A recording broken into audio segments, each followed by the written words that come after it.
Bonjour, je m'appelle Pierre Jeunesse, je suis étudiant sous statut apprenti à l'ENGES et je viens d'un BTSA gestion et maîtrise de l'eau que j'ai effectué à Courcelles-Chaussy, à côté de Metz.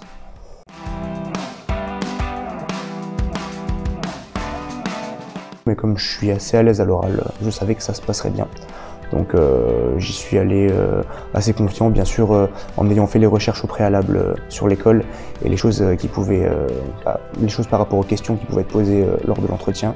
Mais globalement, ça s'est très bien passé. J'ai effectué mon BTS justement pour intégrer l'ENGES. C'était mon but quand j'ai commencé ces études. Donc pour moi, c'était le but de ma formation. Et je me suis donné les moyens d'y arriver. Donc je pensais, j'étais pas certain à 100% bien sûr, mais je pensais que ça se passerait bien.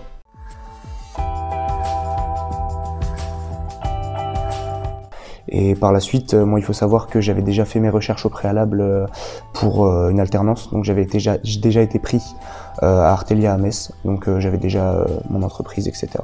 Donc j'ai essayé de me remettre à niveau en mathématiques parce que je savais que il y a quand même un énorme trou entre le niveau de maths en BTS et le niveau de maths en école d'ingénieur. Donc au préalable, j'ai commencé à travailler via la plateforme qui avait été mise en place justement pour les gens en admission sur titre. Donc ça m'a beaucoup aidé aussi de travailler en amont ces matières.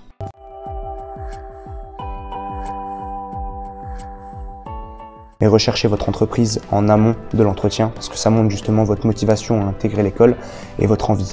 Et également, ça vous donnera aussi des atouts et des tips par rapport aux entretiens du coup, parce que on n'est pas forcément habitué à passer des entretiens ni d'embauche ni de recrutement dans une école.